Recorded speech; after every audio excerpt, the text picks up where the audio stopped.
Islamic stories کے ناظرین السلام علیکم۔ آپ دیکھ رہے ہیں ہمارا یوٹیوب چینل اسلامک سٹوریز۔ ناظرین، آج کی اس ویڈیو میں ہم آپ کو بتائیں گے کہ حضرت مہدی کون ہوں گے اور یہ کس طرح ظاہر ہوں گے۔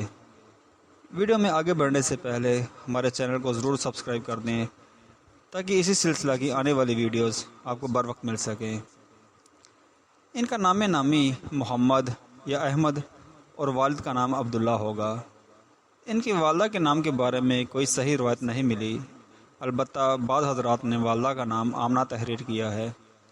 مہدی ان کا نام نہیں بلکہ لقب ہے، جس کا معنی ہے ہدایت یافتہ، یعنی امت کو ان کے دور میں جن امور کی ضرورت ہوگی اور جو چیزیں ان کی کامیابی اور برتری کے لیے ضروری ہوں گی، اور پوری روئے زمین کے مسلمان بے تحاشا قربانیاں دینے کے باوجود محض ان چند چیزوں کے نہ ہونے کی وجہ سے کامیاب نہ ہو رہے ہوں گے، صرف مہدی کو قدرتی طور پر ان کا ادراک ہوگا اور وہ ان کوتاہیوں کی تلافی اور ان چند مطلوبہ صفات کو بآسانی اپنا کر امت کے لیے مثالی کردار ادا کریں گے، اور چند سالوں میں وہ کچھ کر لیں گے جو صدیوں سے مسلمانوں سے بننا پڑ رہا ہوگا۔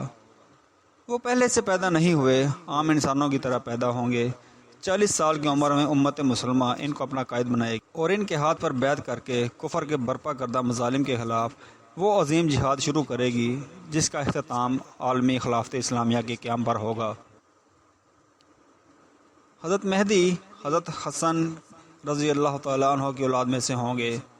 نواسۂ رسول سیدنا حضرت حسن رضی اللہ عنہ عظیم ایثار کا مظاہرہ کرتے ہوئے سیدنا حضرت معاویہ کے حق میں خلافت سے دستبردار ہو گئے تھے اور محض مسلمانوں میں اتفاق اور صلح کی خاطر اپنا یہ حق چھوڑ دیا تھا۔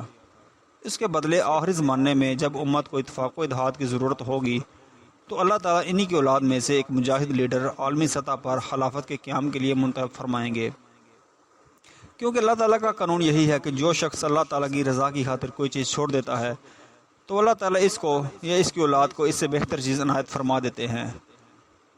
چنانچہ محدود علاقے میں خلافت چھوڑنے کے بدلے حضرت حسن کو عالمی خلافت کا انعام ملے گا۔ آپ کے حسنی ہونے کی دوسری وجہ علماء کرام نے یہ لکھی ہے، جس طرح حضرت اسحاق علیہ السلام کی اولاد سے بہت سے انبیاء کرام آئے اور حضرت اسماعیل علیہ السلام کی نسل میں اللہ تعالیٰ نے صرف ایک نبی بھیجے جو خاتم الانبیاء تھے، اسی طرح حضرت حسین کی نسل سے بہت سے اولیاء آئے، جبکہ حضرت حسن کی اولاد سے ایک ہی بہت بڑے ولی آئیں گے جو تمام خاتم الاولیاء ہوں گے۔ حضرت مہدی حدیث شریف کی بیان کردہ واضح علامت اور سچے اللہ والوں کے طریقے کے مطابق امامت قبول کرنے سے گریز کریں گے، حتیٰ کہ وہ علماء جو دنیا کے مختلف حصوں جو کہ ممکنہ طور پر پاکستان، افغانستان، ازبکستان، ترکی، شام، مراکش، الجزائر اور سوڈان ہوں گے، سے حضرت مہدی کی تلاش میں آئے ہوں گے، اور ہر ایک کے ہاتھ پر 310 سے کچھ اوپر افراد نے بیعت کر رکھی ہوگی، اور یہ سب مل کر سرگرمی سے اس شخص کو تلاش کر رہے ہوں گے جس کے ہاتھ پر بیعت سے امت میں اتحاد و اتفاق ہوگا، مرکزی قیادت نصیب ہوگی، فتنوں کا خاتمہ ہوگا، یورپ کے صلیبیوں اور امریکہ و اسرائیل کے یہودیوں کی سازشیں دم توڑ دیں گی اور حکومت الہیہ قائم ہوگی۔ یہ سب اہل علم و صلاح بھی ہوں گے اور اپنی اپنی جماعت سے موت تک جہاد کی بیعت بھی لیے ہوں گے۔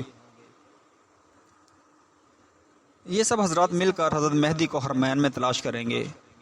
جب حضرت مہدی تک پہنچ جائیں گے اور ان میں تمام علامتیں پائیں گے تو تصدیق کے لیے ان سے پوچھیں گے، آپ فلاں بن فلاں ہیں؟ حضرت مہدی ان کو خوبصورتی سے ٹالتے ہوئے کہیں گے، میں تو ایک انصاری ہوں، یعنی اللہ کے دین کی مدد کرنے والا، اور یہ کہہ کر مکہ مکرمہ سے چھپ کر مدینہ منورہ چلے جائیں گے۔